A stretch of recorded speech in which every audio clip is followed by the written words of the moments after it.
My grandfather told me a story once, as we sat around a campfire in his backyard, in the cool night of the Arizona desert. The horizon was clear, and each star twinkled in a purple sky, with a full fat moon hanging low over the mountains. His voice was raspy and gravely, the result of a lifetime of smoking cigars and drinking whiskey. The fire danced and shined across his wide, dark eyes as he settled into his seat, ready to tell his story. Way back when I was a boy, about your age, he began, I lived outside an Apache reservation with your great-grandfather. He had returned from the war and set about raising horses and cattle on a 100-acre ranch settled between a brambly mountainside, with dirt good for growing thorn brush and not much else. One night, my mother was sick, and Pa and I took a trip to town, about 50 miles away, straight through a dry desert, over a washed-out creek, and some old abandoned farmsteads. The fire sparked and a log cracked, jolting me out of the story. "What's next?" I asked. "Settle down, boy. You'll hear soon enough." Pa and I were driving in an old Ford pickup truck. I remember it was dark out, inky and thick, with only the lights of our old truck lighting up the road. I remember too when the engine began to sputter and the truck slowed to a jerky stop. "God damn it," Pa said, guiding the Ford to the side of the road. As it coasted to a halt, "Stay here, son," as he stepped out into the darkness, shutting the door with a heavy thud. My window was down, and the cool desert air was breezy and felt good on my hot face and neck.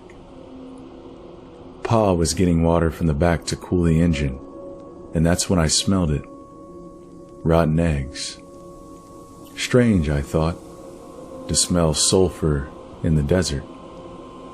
My nose also picked up carrion, like one of them dead bloated cattle that would drop from the heat and lay there until the crows pecked enough holes in their hide to cause the whole thing to explode. It stunk and I gagged. My skin started to tingle too. The back of my neck felt itchy and my face started to get hot.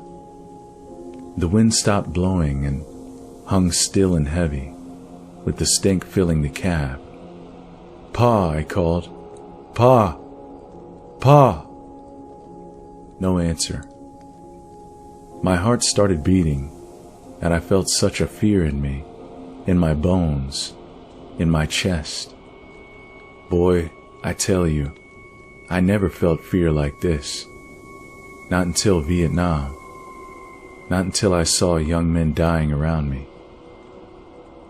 I locked the door and reached over for my pa's door and saw a shadow bound across the road, through both dim beams of light, across the partly open domed hood. Grandfather paused. He spit a fat wad of tobacco spit to his side, and he looked pensively into the darkness. I realized I was holding my breath and gasped for air. The night was cool, but I was sweating and clammy.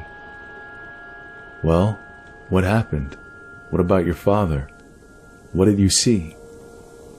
He sighed. "A creature." He shook his head. "You have to understand. There were legends, old legends, older than the rock cairns out in the valley, older still than Crazy Horse and Sitting Bull, than the old Indian chiefs and their shamans, the Apache and Hopi and Cherokee, and all of them old tribes and first peoples.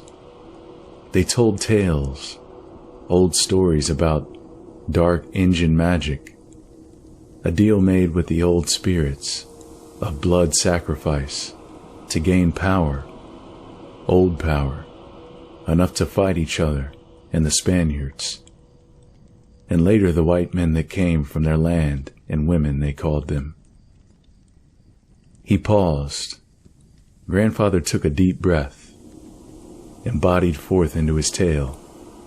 Across the fire and the sky, the desert, the creek, the moon, the sun, and old mountains, he bodied forward.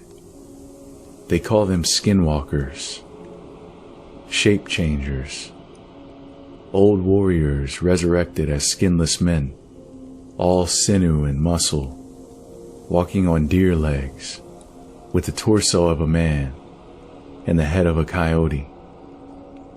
But messed up, boy, long and malformed snouts, teeth like a Bowie knife, long arms, and standing 7 foot, hunched over. They'd gut the old cowboys and white riders. They'd run through bullets and sabers, part the Spanish armor like it was a potato sack. Wily, too, they could change their voice to match a person you knew or might know. Boy, that's what I saw. Big and fast, only for a second. It ran across the road. Gray and mottled, muscle flexing under its legs, hooves clomping on the road, stringy muscled hunched shoulders. And it turned, looked right into the cab, looked right into my eyes, and I swear, boy, I swear, it grinned at me. I sank into my seat, in shock, in fear, shaking. I knew death was near. The air was electric. I smelled ozone and brimstone. The air felt like right before the lightning comes and blows a tree to smithereens. Charged and full with power. I yelled for my paw, but no words came out, just a dry squeak. I was shaking, as Grandfather told his story. He was still here, so I know he lived, but the supernatural always fascinated me, and even now, I felt the force of his words. The real power of skinwalkers was trickery. Sure, they could change their voices, but also their skin. That's why the gods took their hide, so they could take others. Not for long, the legends say, maybe an hour, before the soul of the skin they wore would come looking for their mortal shell, before going to whatever hell awaited them. Though I think that getting skinned alive was hell enough. A minute passed in what felt like a lifetime, 1 second in 1,000 years. My father's door opened and I jerked my head to the left, putting my fists up to fend off attack. "Son, it's me," my father said, before climbing into the cab. He grasped the steering wheel and pulled himself in awkwardly, jerking himself into the seat. I cringed into the corner. I looked at him. I looked hard. "Boy, your great-grandfather was a good man. Treated me and my ma right. He fought the Nazis and saw the worst of man in Poland when he freed all them camps. And now I was taking his measure. Is this my father? Do I make a run, or do I die? Is it him, or not? Let's go get that medicine for your ma," as he pulled the truck into gear and pulled it out onto the road, and our trip resumed. I guess it was him, after all. "But how did you know? Was it because he said something about your mom?" "No, boy. I knew because out the window, out of the corner of my eye, I seen that beast running 50 miles an hour, right next to the car, looking at me with them yellow eyes and grinning mouth. I looked and saw it, hunched and angry, running next to us, boy. My pa kept his eyes on the road, locked straight forward. "Son," he said, "don't look at it. Don't look at it." That's how I knew, boy.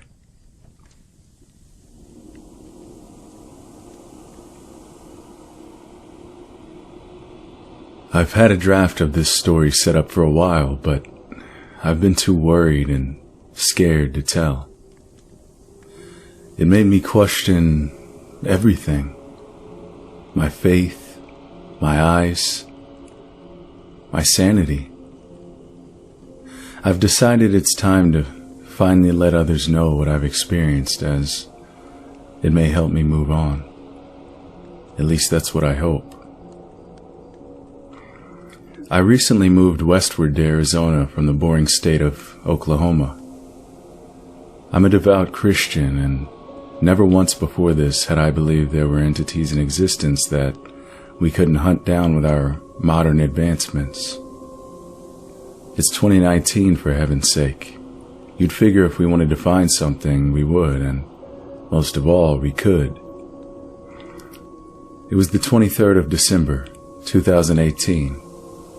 I was in Payson, Arizona, a bit north of Phoenix. My friends and I, in our Christmas spirit, decided to head out north of town, about 5 to 6 miles or so into the forest, on a secluded trail. It was cold that night. Some of my friends shivered and displayed obvious signs of unpreparedness.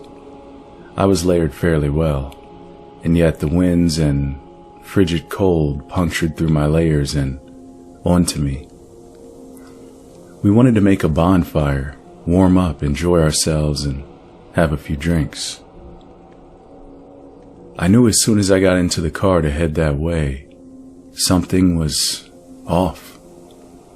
I felt sick, uneasy, and something in my gut told me that I should just stay home.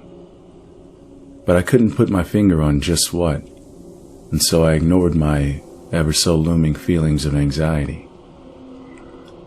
We picked up friends and headed to the trail. I'm a huge nature lover and always felt safe in the confines of the forest. I felt in control, at ease, but not tonight.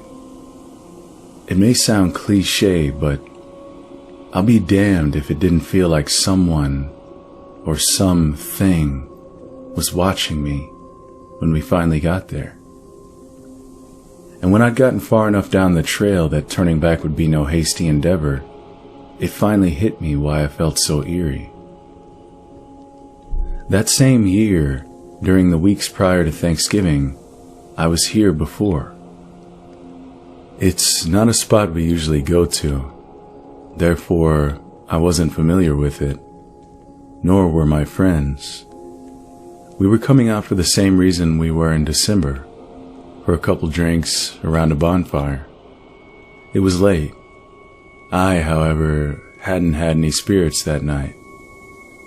It was my job to gather firewood. I didn't mind. My chance to survey and explore the area around us wouldn't be bad. Before I even left our area, things took a turn for the strange. I was at the edge of the light being cast from the small bonfire I was to gather more fuel for. In the faint glow of the far trees, I caught a glimpse of something dart behind a tall pine. I asked backwards to my friends if it was out of the ordinary for people to be hanging around this spot. My query was only met with silence from them as they drank on. I took a few more steps beyond the comfort of the blaze, keeping my eyes fixed on the tall, shadowy figure fixated behind the tall trees. I could faintly make out that it had moved in a slight bobbing motion, like a buoy upon a tide. My immediate thoughts drew a blank as to why someone would be out here doing this. Maybe I was seeing things, or it was a prank of some sort. I opened my mouth to call out, or even crack a joke, but was mortified when I realized I couldn't speak. Something inside me prevented me from making any noise. My heart raced. As it swiftly came, it shot off into the distance like a bullet.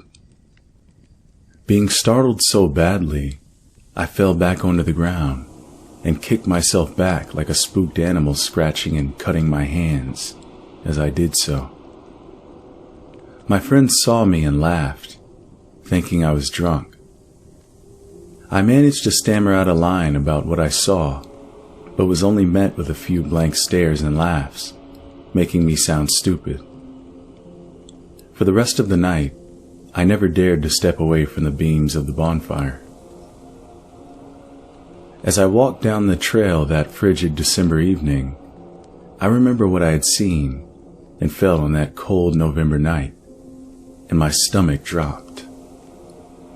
My friends were slurring out Christmas carols and other drunk epiphanies. I know they wouldn't listen to me even if I spoke out, so I ignored the guttural feelings, prayed for the best, and walked on. I hadn't been drinking much this night either. I don't enjoy alcohol as much as my friends, and often I was the one responsible for herding them home when the night was over. However, to calm my tense nerves, I had a drink or two from some Jaeger we had chilled in the ice chest. It was Christmas after all. It worked.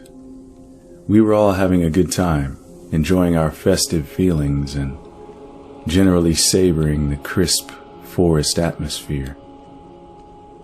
Soon, nature called, and forgetting my prior ordeal, I began to walk away from the fire to relieve myself. I walked a fair 300 or so feet towards a big rock resting behind some fallen trees, not wanting to be seen doing my business. I wasn't even far enough away from the fire to not be able to hear my friends' voices echoing through the woodlands. From behind me, my friend Corbin, who had come along, called out my name. I'll admit, I was tipsy, but nowhere near enough to not differentiate reality from a drunken stupor. I remember calling out to him, telling him to give me a moment to finish. I zipped up and turned to walk around to the rock where I heard him wonder to. I don't know what it was, but sure as all heaven above and hell below, it was not Corbin. It took me a minute for my woozy mind to put this together and stop walking towards it. I'm thankful I did.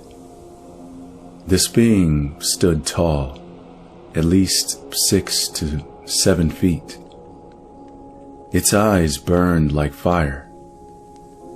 It moved from a dog-like four-limb position to standing tall.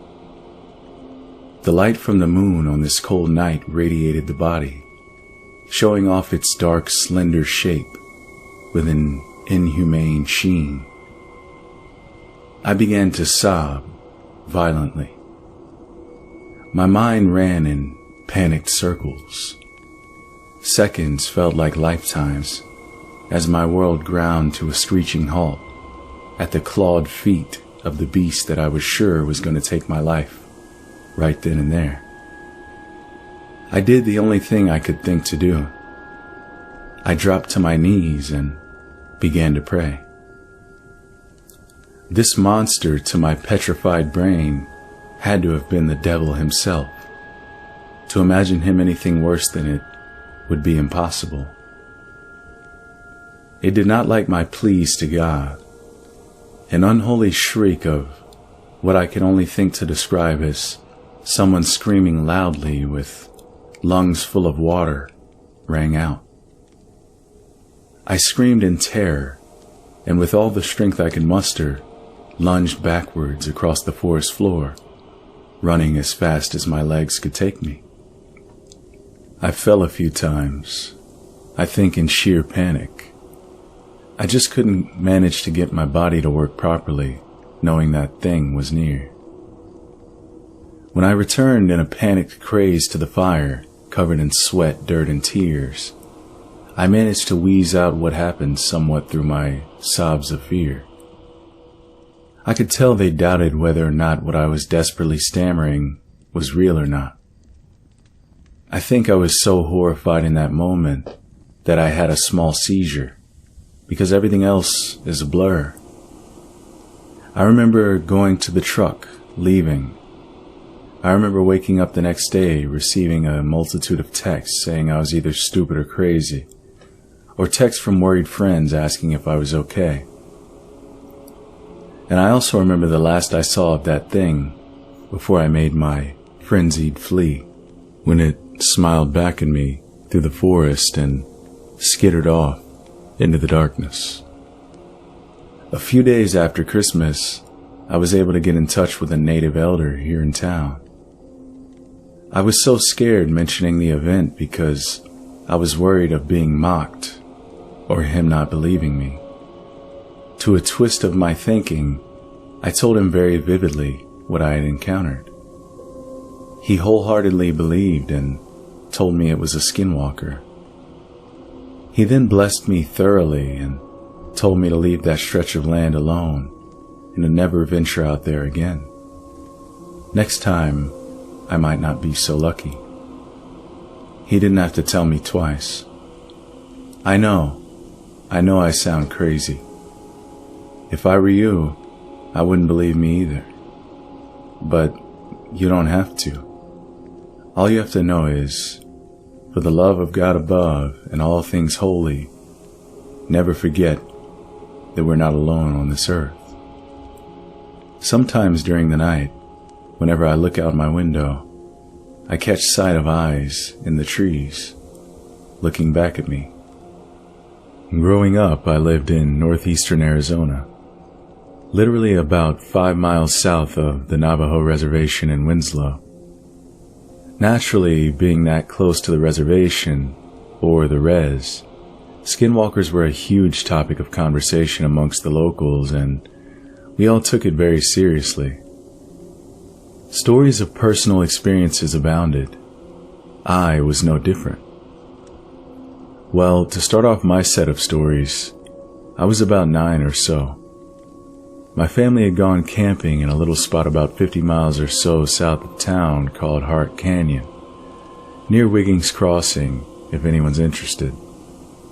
We'd been there all day, and I was extremely familiar with the area as we'd camped there 20 or so times before. So my parents let me just wander about alone in the woods. This was back in the early 90s. Anyway, I had some G.I. Joes that I'd been playing with in the nearby creek, about 80 yards from our campsite. There weren't any other campers there with us. My mom had called me back to camp for dinner, so I left and ate. I played around camp for a while and realized that I'd forgotten my toys back at the creek. So I took a flashlight and headed back that way. I knew right where I had left them, so in no time I found them and grabbed them up. As I was squatted down to grab them on the edge of the water, a sudden urgency that I had never felt before ran down my spine. I remember feeling frozen because of the fear, like the little boy on E.T. when the alien comes out of the field for the first time and he's trying to scream for his family. I looked up and pointed my flashlight to the other side of the creek, and about 10 yards down the way, I saw something. At first, I thought it was a deer, but it was standing up. So I thought it may be a bear, but it was too skinny and not enough poofy hair. It sunk behind a tree and peered out slightly at me. I seriously was too scared to move. I'd just read a bit about Bigfoot for the first time, since it wasn't really popular in my area. I thought for a long time that that's what I'd seen. I finally had seen enough to gather my wits and scram as fast as I could back to camp. I told my parents, and they kind of dismissed it as my imagination. so I just stayed close for the rest of the trip. About 2 years later, I was at my house. I had 2 dogs. They were outside dogs. They lived their whole lives in my backyard. One night, they went psycho, barking at first at something in the alley behind my house. Then they both started whimpering. I had my window open slightly, and one of the dogs straight up jumped up to the window, frantically chewed through the screen of the window and forced its way into the house. It wouldn't leave the house for 3 days. Another time when I was about 13, we used to play night games in the town. Mostly there being not much else to do, we'd walk around our neighborhood and act suspicious so the cops would come chase us around. And we'd run down the alleyways and hop into random folks' backyards to hide. Now, it was extremely common to see an intoxicated Navajo or Hopi in the alley or the street, so it was no big deal to see one in the alley behind my house that night, as we being 2 of my friends and myself, ran from a police car hot on our tail. We saw him plain as day standing in our way. We ran around him and jumped into the nearest yard to hide. We waited for the cop to pass us and hopped back out. Literally about 3 minutes went by. We ran back the way we came, and as we got to the point where the Indian had been, he was gone. Legit, in his place was a coyote sitting there watching us. We ran right past it, feet from it. And anyone who knows coyotes knows they will bail out way before you get close to them. This bugger held his ground and calmly sat and watched us run past him. We all freaked out and stayed inside for a month. My last experience was when I was about 15 or 16. My brother has a girlfriend that lived in a small community south of Winslow called Starlight Pines, about 25 miles-ish. Well, we went to go see her one day, and as we drove out, about 15 miles or so out, we saw an Indian guy standing on the side of the road, which was quite odd because the res was north of town, and it was rare to see anyone on foot south of town because it's just desert and forest for literally 80 miles. Anyway, we see this guy. He looked normal enough. Flannel shirt, jeans. We got to our destination and hung out with my brother's girlfriend and her family well into the night when we decided to head back home. We hopped in his truck, a Chevy S10, and drove back the way we had come. In the same spot, we saw the Indian dude. He was still there. I remember thinking, that dude is crazy standing out there all day and into the night. What's he doing? Right as we passed him, we hear a loud bang on the back of the truck. At first, I thought we hit an animal, but I hadn't felt anything that we'd run over. I turned around and looked out the back window.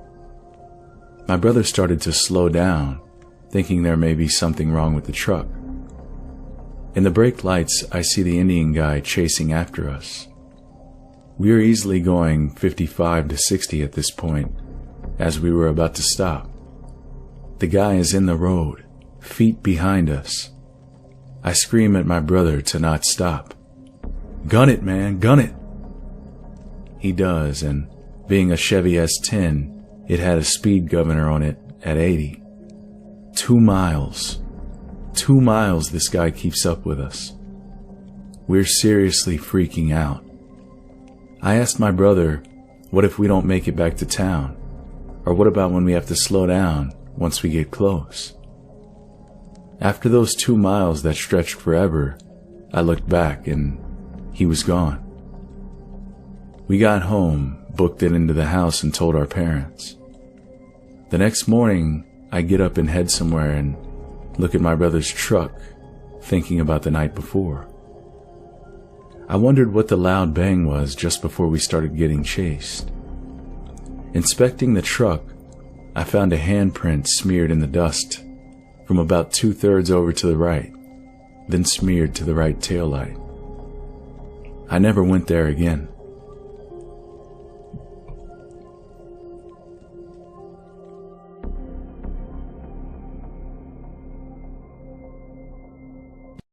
My father owns a small delivery service that operates out of Farmington, New Mexico.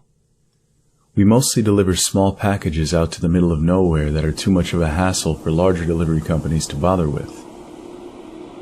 My dad is the only employee, and we have a few pickup trucks and a trailer. One day we got a delivery out to Window Rock, Arizona, on the Navajo reservation about 2 hours from Farmington. My dad got the call for the job while he was chilling with his Navajo friend, Travis, and his girlfriend.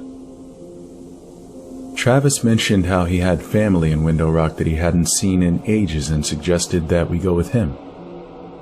I was about 6 or 7 at the time, and it was summertime, so my dad decided we'd go down together. He could do his delivery really quickly, then while Travis saw his family, we could go check out the Window Rock, a big rock face with a large hole in it that went to the other side. We had to convoy in separate trucks since my dad's was loaded down with freight. We decided to bring along some walkie-talkies so we could communicate with one another. We spent our time in Window Rock. Everything was generally uneventful, and we started heading back home along the old highway with my dad and I in the front, and Travis and his girlfriend in their truck behind us.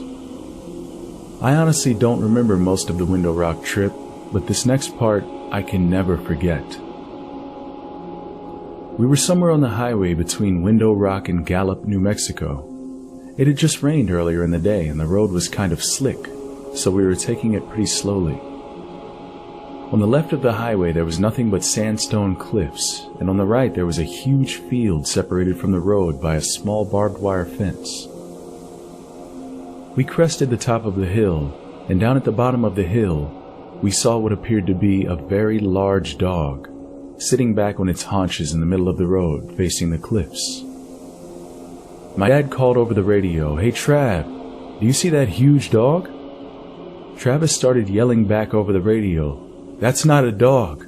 Speed up right now and hit it." He sounded almost hysterical. He just kept screaming, "You have to hit it. Please. Hit that thing right now." So my dad started to speed up, and as we got a bit closer, I could begin to see it a little more clearly.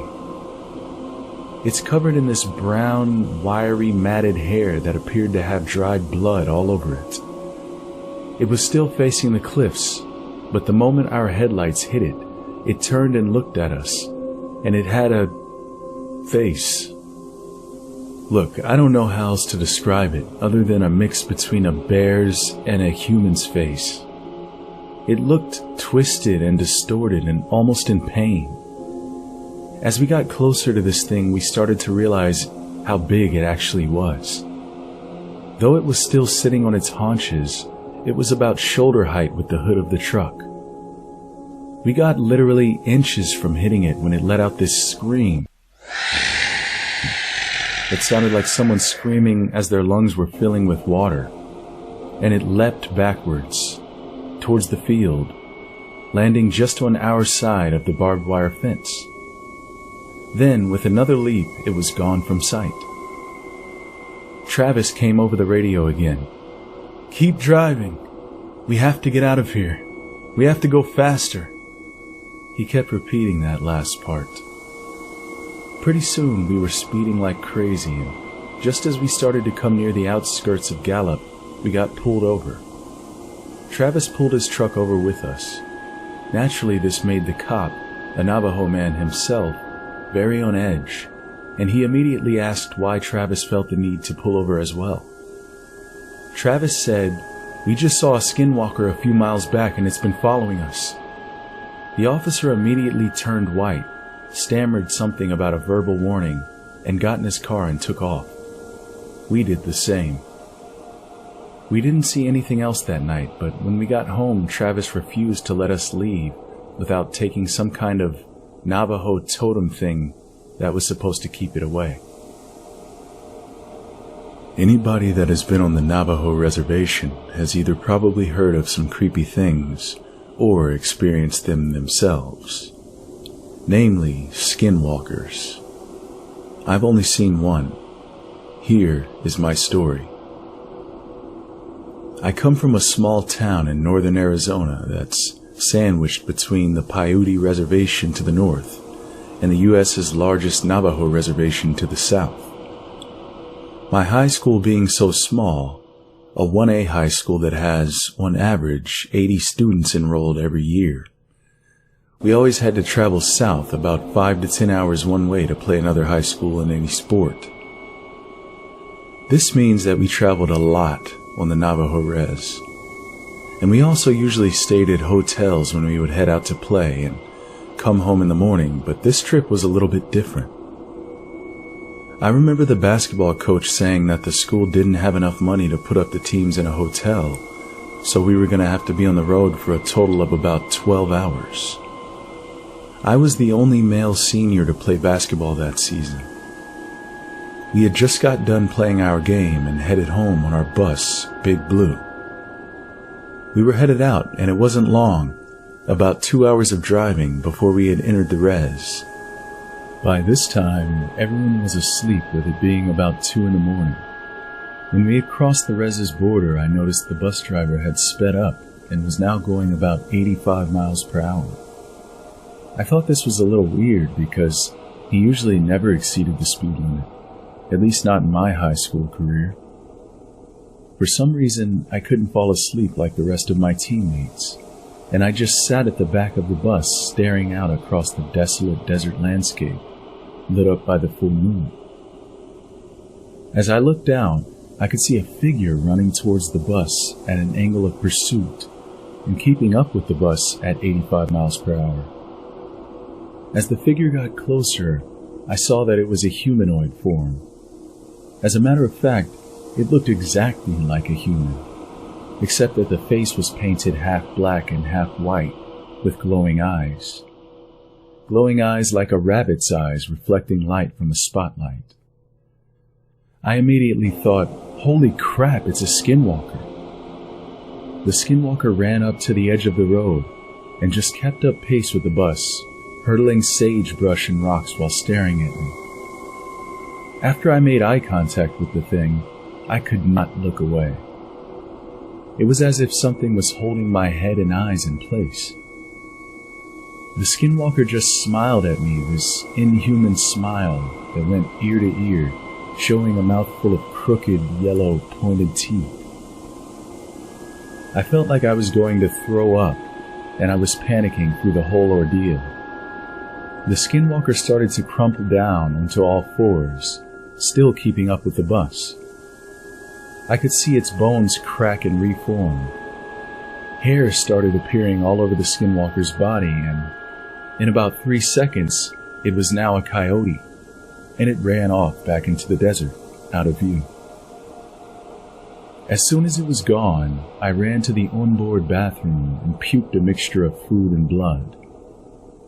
I didn't want to tell anyone for fear they would think I was crazy, but I confided in my Navajo friend.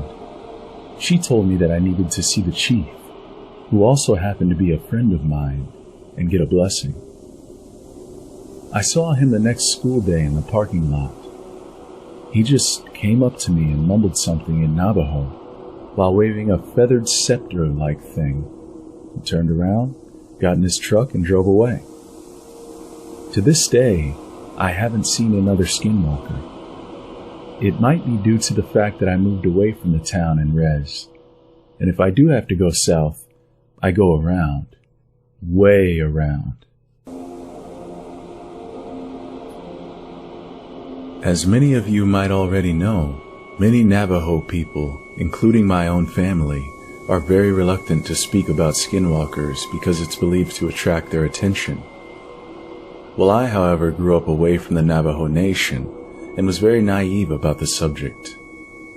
When it came to SkinWalkers, I was an absolute skeptic.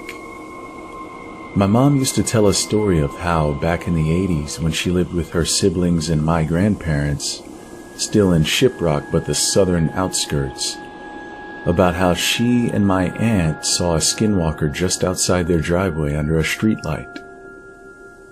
She described it as a black dog with dirty fur, a twisted noodle-like front leg, and these unnatural eyes with a soft, burnt orange glow.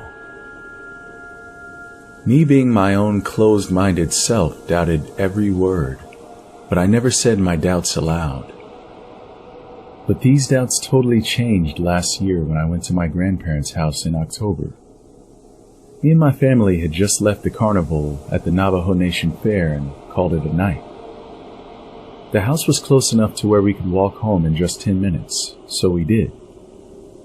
When we got there, it was about 9 at night, and we stayed up until 2, catching up about family affairs and local news. It was during that time that I just decidedly opened my mouth and blurted out the question, "Hey, are skinwalkers real, guys?" I asked. "You shouldn't be speaking about that," my grandma said with an almost disturbed yell in her voice. So she and my grandfather both decided to go to bed. After being scolded by my mom, one of my aunts chimed in with a very cautious tone and said, "They're real, all right." Had a few start screaming outside of my trailer in Farmington just a few nights ago. Your cousin had nightmares the whole night and woke up crying that morning. Not wanting to push the discomfort any farther, we all decided to go to bed. Now the trailer/home is pretty old, and it was a really nice night, so we slept with the windows open with screens to prevent bugs from coming in.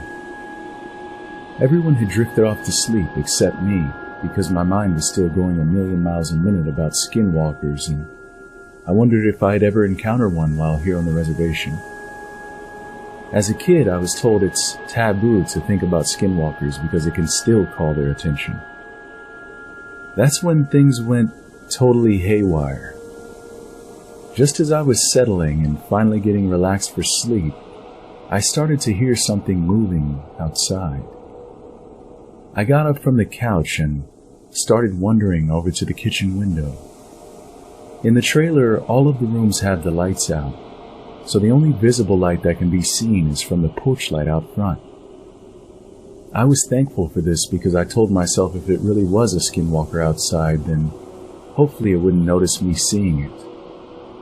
So I mustered up the courage and took a quick scan of outside.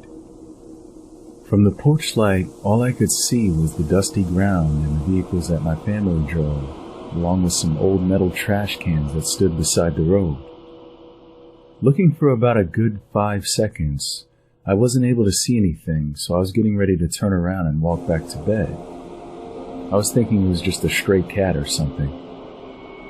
I had only taken 2 steps, and I heard what sounded like a distorted scream coming from outside, definitely close by. Fear rising, I looked outside again, and there I saw it.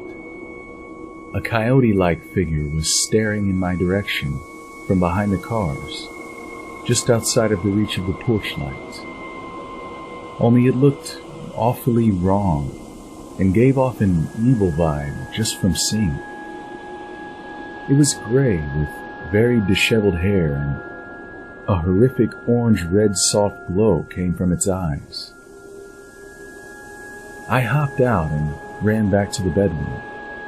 It was at this moment I began to notice an awful stench in the air that smelled like rotting meat.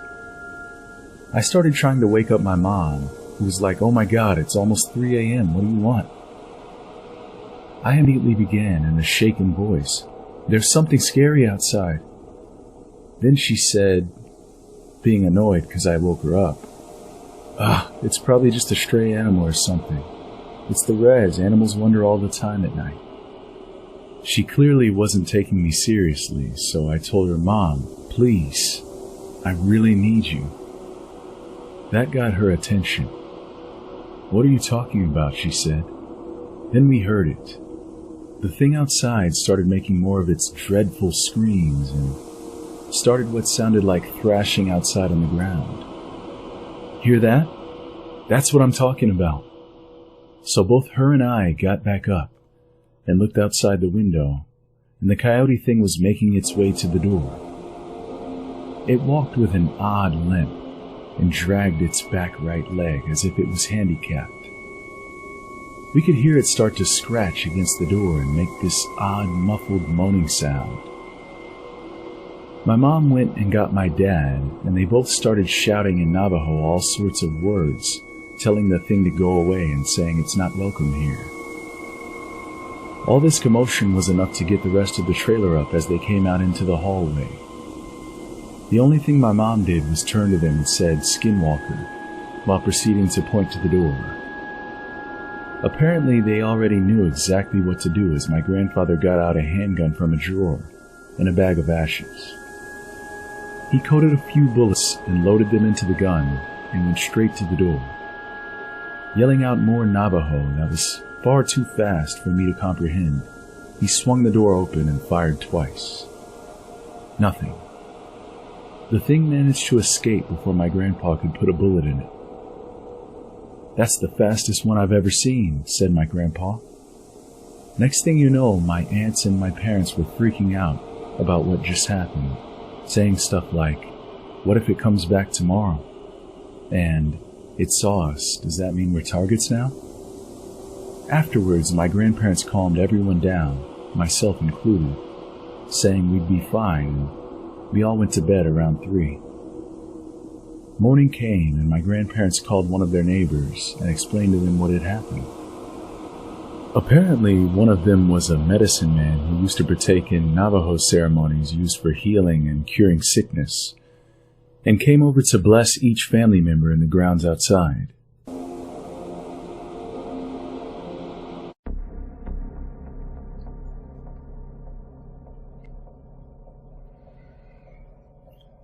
Throughout my childhood, my father and I used to take late-night walks due to his insomnia. Our neighborhood was generally considered very safe, but now I'm not so sure. All of these walks were very dear memories of mine, except one, which ended up being the last one. Along the road with the tree line, there was a single street light to illuminate a small plot of land that someone owned, but it was very overgrown and ill-kept. It was common for us to walk this road to enjoy the sounds of the forest, the lack of illumination, and the ease of circling back. One ordinary night, as we were walking and making conversation, my father abruptly stopped, pulled me close, put his finger over my mouth, and pointed towards the single illuminated plot roughly 100 yards away. At first, I didn't see anything and thought he was pulling my leg, but just as I began to protest his grasp, I saw a very small humanoid figure, roughly 3 feet in height, scrawny with long limbs, materialize out of the brush line and cautiously take in its surroundings before signaling towards the brush. After a few seconds, 2 other small humanoid figures materialized as well. After a brief moment of what looked to be a discussion, all 3 made a dash for the forest line. Once this happened, my father picked me up, threw me over his shoulder, and made a break for our home, which was roughly half a mile back. Mind you, my father is 6'5" and 220 pounds, but I wasn't exactly light at the time, and he never showed any signs of slowing down, due to adrenaline, I guess. After this night, we never took late-night walks.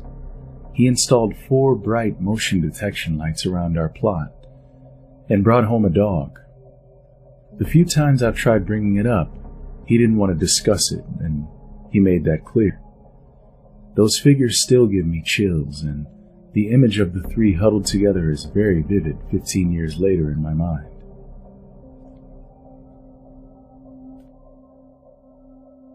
I was at this park with my girlfriend at the time that has a neighborhood on one side and a few miles of pretty dense forest on the other.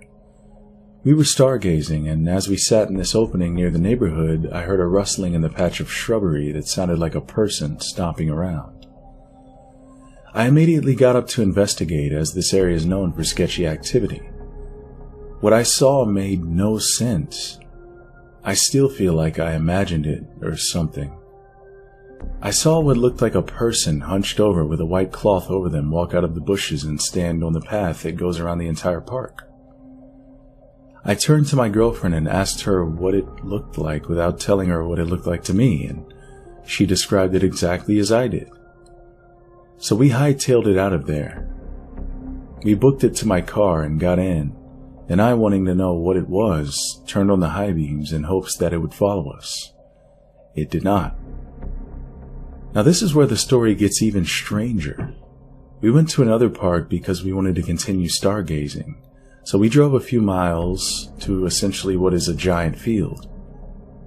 We found a bench and sat down and managed to forget about that weird encounter. After about 10 or 15 minutes of this, we suddenly saw, not heard, mind you, what appeared to be a black helicopter fly over us in the direction of that first park. It was completely silent, no noise at all. I have not been able to find any pictures online that come close to what it looked like, but if you're familiar with Halo Reach, it looked like a falcon. This thing maneuvered like nothing I've ever seen. Granted, I don't know much about aviation, but it dipped over a tree line at an angle so steep we thought it was going to crash. The weirdest part of all is that there was someone else at this second park, an old woman walking her dog who didn't react to the plane/helicopter at all. It was by far the strangest night of my life. I've yet to return to either park, and I really don't plan on doing so. There's some really strange things out there.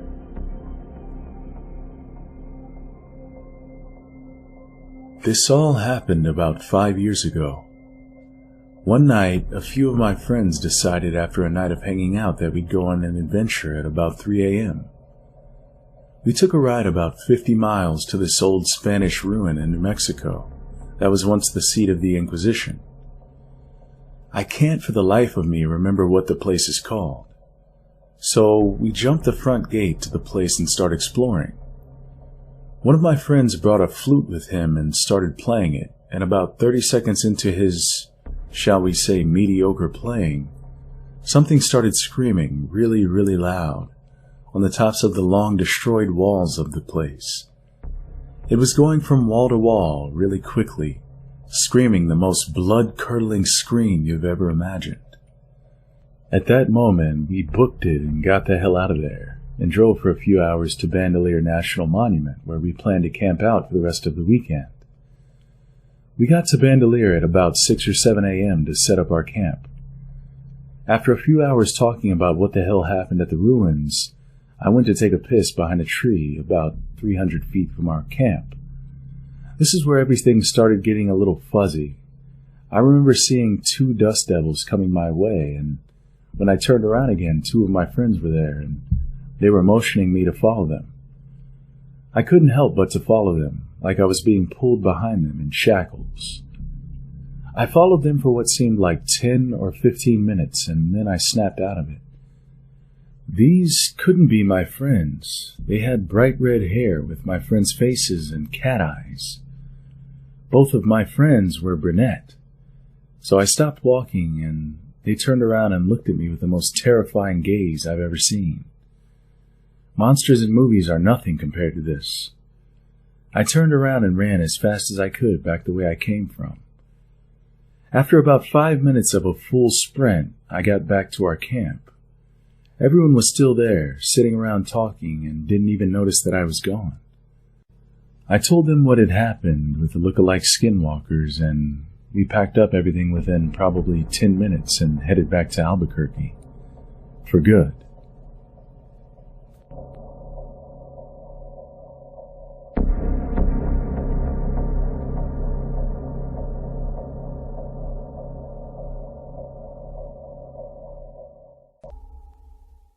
I was 17 years old at the time.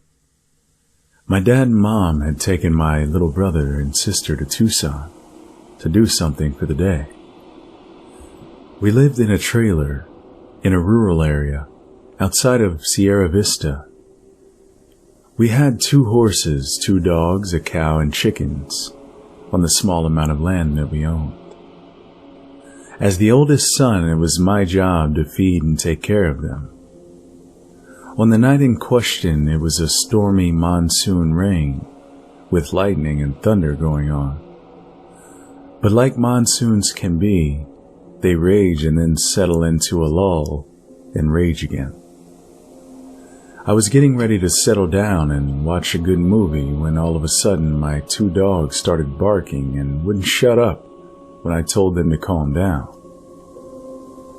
In the previous week or so before that, my dogs had been acting up and barking a lot at night. I attributed this to coyotes that I'd heard howling in the night, so I got my dad's .30-30 and just one bullet, in case I had to shoot to scare off a coyote or kill it if rabid. I rested the loaded rifle near the wall by the back door and turned on the floodlights outside the trailer. The rain had just stopped, so I looked out by the window. Near the front door, I saw our two horses and cow staring, as if through the front door, to the back door of the trailer, where the dogs were barking. I thought maybe they're scared of the coyotes, so I grabbed the rifle and opened up the back door. As I was getting near the back door, I heard my dogs whimpering and crying. Now I was thinking, is it a pack of coyotes? So I put a few bullets in my pocket, figuring I could load them if I didn't like what I saw. I opened the door, and the damnedest thing happened. My two dogs beelined past me to the center of the trailer and hunkered down in the kitchen.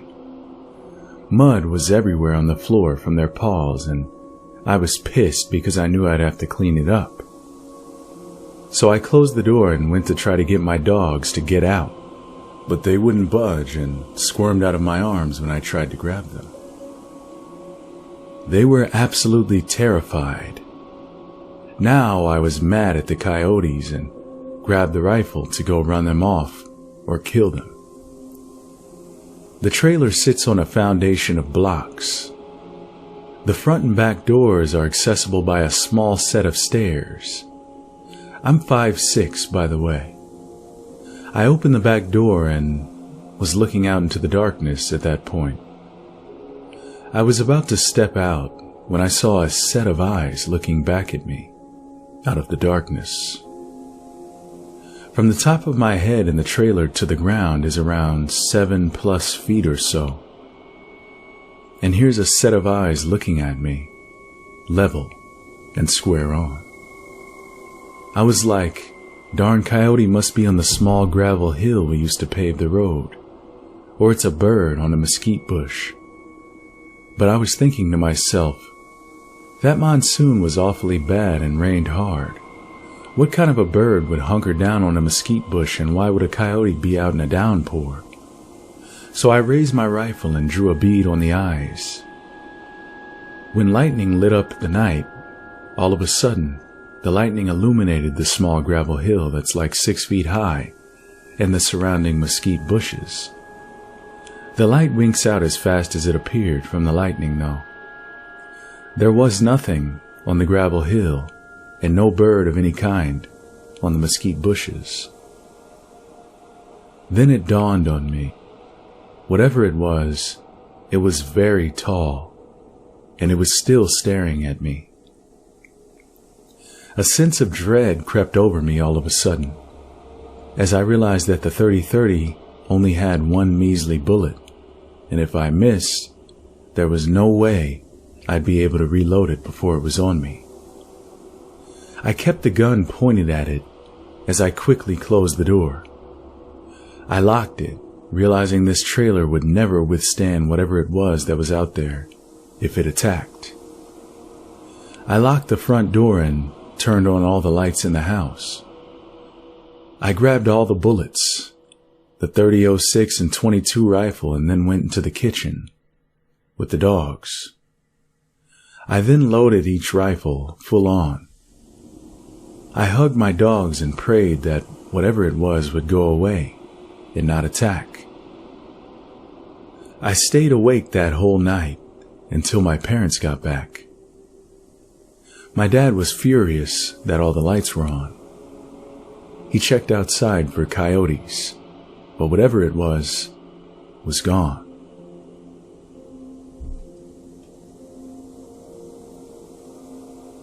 In 1969, I was 9 years old and lived about a half a mile down the road from an old church and cemetery. There were 2 other old houses there no one lived in.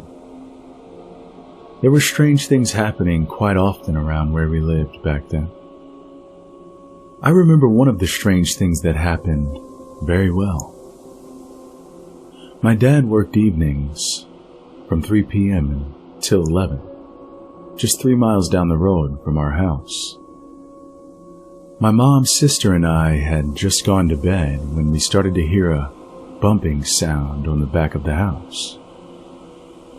My sister and I ran from the bedroom we shared in the back of the house to the front, where Mom and Dad's bedroom was. We were scared, so Mom let us sleep with her until Dad came home at 11 that night. Their bedroom had 2 windows side by side on the front of the house, right above the porch. You could see through the curtains at night due to the street light out front. We were lying there after not hearing any more noise when, all of a sudden, we heard something on the front porch. Mom saw it first and sat up in bed. That made my sister and I notice her staring out the window.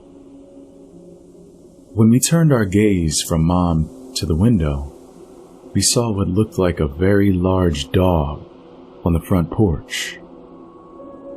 It was walking to the front door, upright, on its hind legs. When it reached the front door, it shook it violently. It was as tall as the door, and we could see it scratching at the screen door with its front paws. It remained there for what seemed like 15 minutes, but it was probably only a minute or 2. Mom didn't say a word. She just shushed us until it turned and walked about 10 feet to the steps on its hind legs. Just before it reached the steps and went down them, it got down onto all 4s. Mom told us to go back to sleep, and we eventually did. I don't remember her telling my dad, but I do remember this well. It had to be 6 to 6.5 feet tall, while standing upright on its hind legs. You could see all of its facial features, its ears, snout, and head. Those features made it resemble a German shepherd. We hadn't seen anything that looked or acted like that thing in the area before that night. A lot of strange things happened there. I can't say it was a dog man, but it did walk on its hind legs for several feet.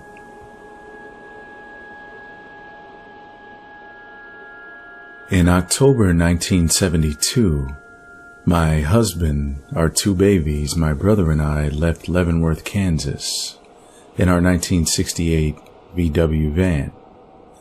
We were going on a camping trip to a recreational area in Arkansas called Beaver Lake. When we finally got there, we found a fairly remote campsite at the far end of the park. We wanted to be alone as the babies woke often during the night and needed to feed. We didn't want to disturb any other campers. Shortly after pulling into our campsite, my brother pitched his tent next to the van. The rest of us were going to sleep in the van. The campsite was in an area with a horseshoe-shaped, rocky, terraced ledge that rose from around 50 feet to about 100 as it curved around behind the 4 campsites. Because of mature trees and thick brush, daylight had trouble poking into our spot. Fast forward to that night. Sometime around 3:30 a.m., I heard some animal sounds on the ridge that I thought were being made by coyotes. The babies were asleep and all was quiet otherwise. I peered out the window but couldn't see what was making the sounds because it was so dark. Still hearing odd yips and howls, I laid back down on the back seat. Moments later, there was a huge crashing bang on the van wall, right next to my head. My husband leapt up, out of a full sleep. My brother bolted out of his tent and jumped into the van with us. We were all in a panic, looking in every direction, trying to see what had hit the van like that. My brother finally yelled that he saw something moving behind the van. We all turned just in time to see a large shadow moving about 20 feet behind the van, from left to right. After about 20 minutes had passed without any of us seeing movement out there, my husband and brother went out to inspect the van for damage, but found none. We then started hearing pounding steps coming from the brush, about 50 feet behind us. The guys eased back into the front seat of the van. That's when my husband turned on the headlights and stepped on the brake pedal for rear light. Instantly, there was a huge commotion. He started the engine, and that's when, in the glow from the headlights, we could see a hairy thing 10 feet away and coming toward the van. As it got closer, its silver-tipped hairs glistened in the light. It had a grayish streak from its shoulders down its back to its buttocks. The creature was walking on two legs, was around 7 or 8 feet tall, had a barreled chest and skinny legs. It never did give us a good view of its eyes, so I can't tell you what they looked like. I could see that the face was not ape-like. It was dog-like. Its ears had tufts of fur on top of them, and it was very human-like in its movements and general body structure. It moved smoothly and quickly around to the back of the van, where it followed the base of the ridge away from us. That's when it let out a menacing huff and a low rumbling growl like a dog. Insanely, my husband and brother bolted from the van, trying to get a better look. That's when a shower of gravel came at us. My husband and brother tore back to the van and burned up the road, getting us out of there. I kept looking back, and they looked in the rearview mirrors, but none of us ever saw it again. It just didn't seem like a Sasquatch was what we had seen. It seemed too dog-like, and its face was too slim. I still have PTSD-like feelings to this day due to that encounter.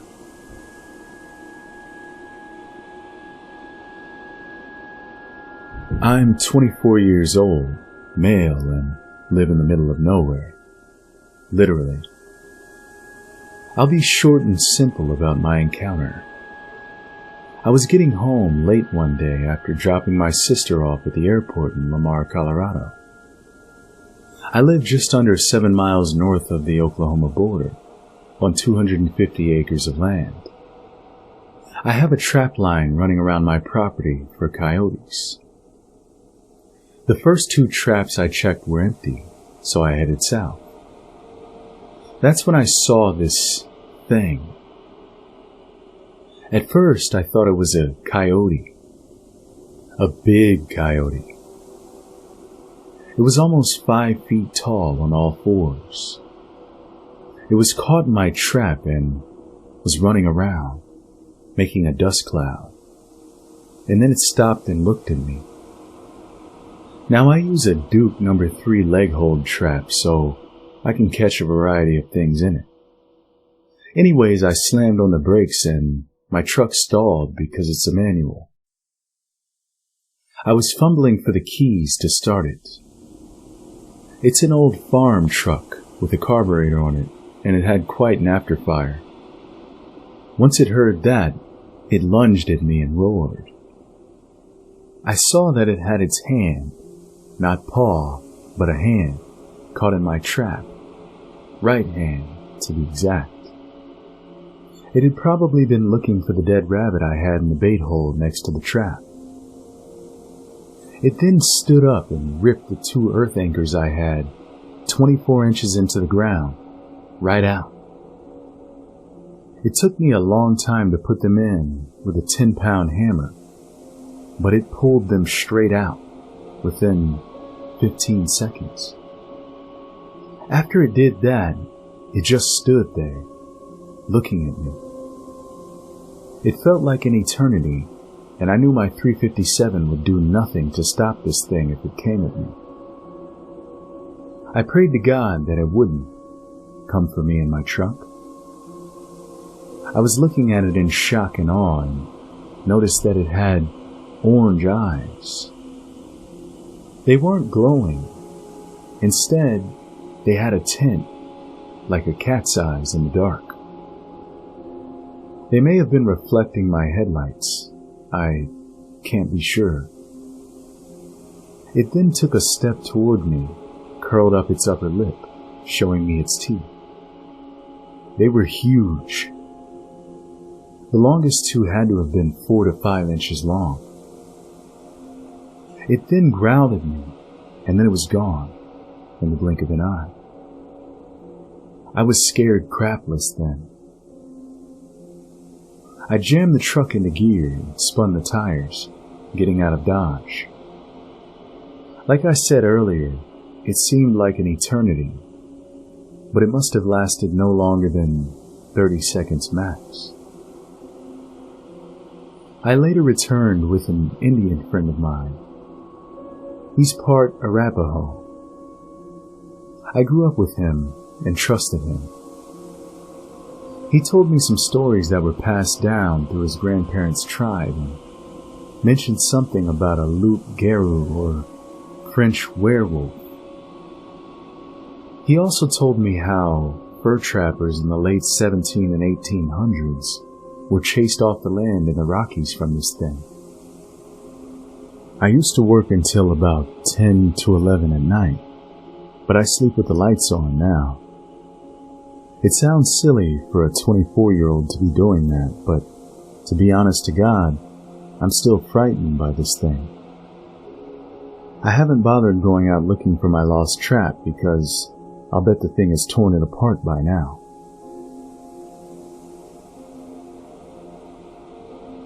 For some background info, I was raised in the deserts, southeast of New Mexico, on 2 different ranches, so I'm very well versed in the flora and fauna of our beautiful state. I even used to track semi-professionally for hunters and our local trapper. I know the critters around this state.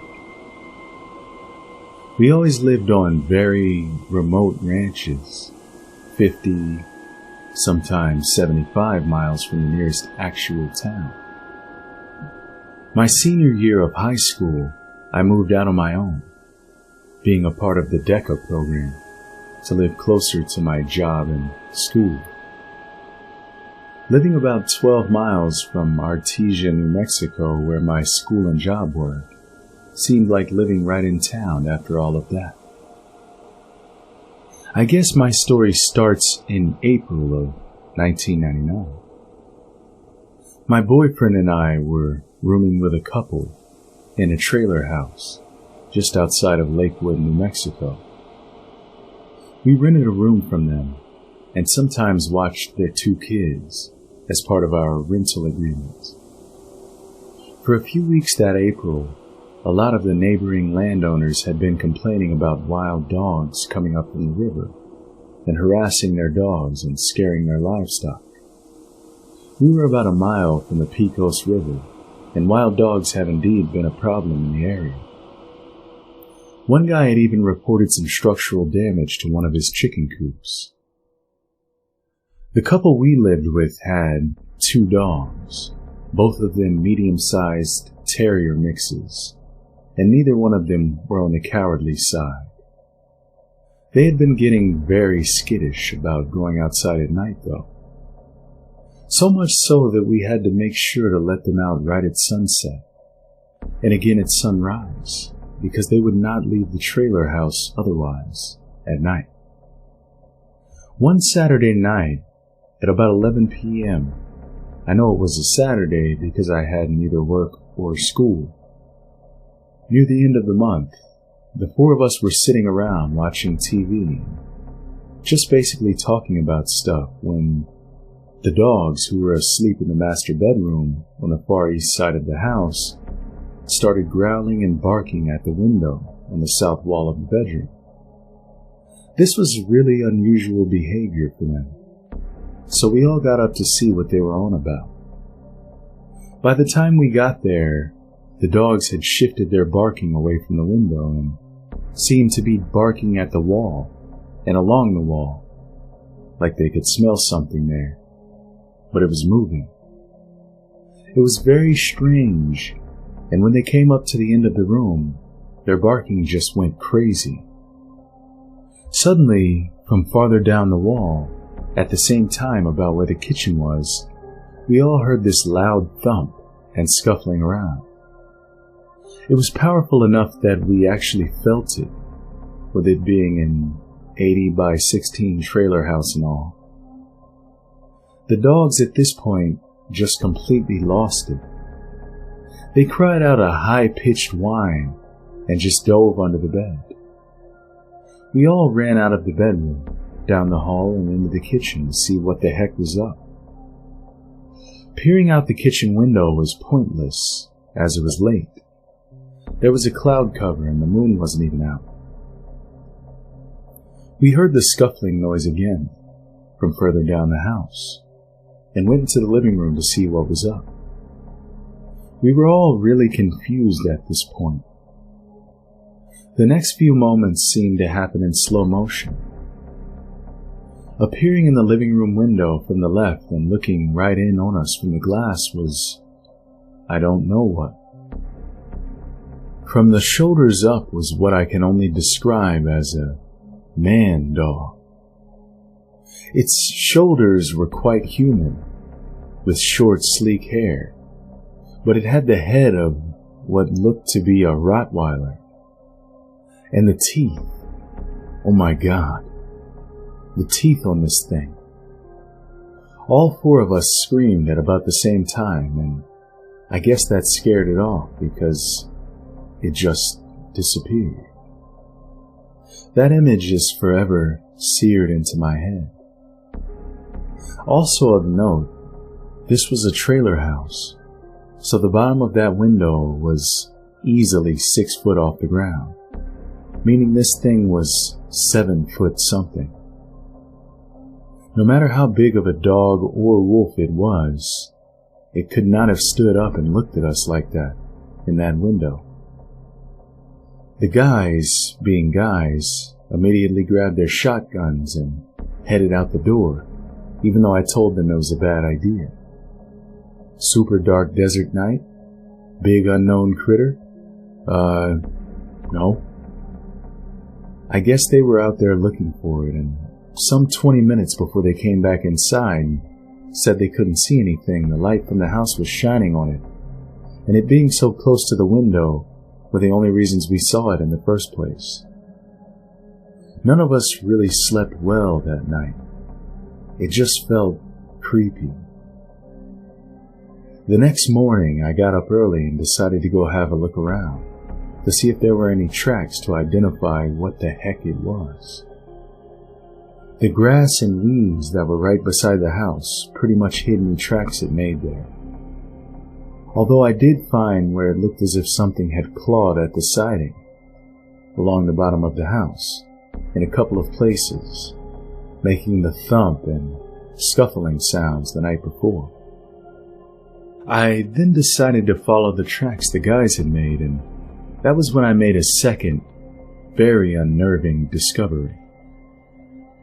The guys made clear tracks in the sandy dirt, and whatever it was out there did as well, because it was pretty much circling around them the entire time they were out there, at a distance of about 40 feet. The tracks were huge, canine, and switched back and forth from 4 tracks to 2. meaning it was walking bipedally for at least half the time it circled them.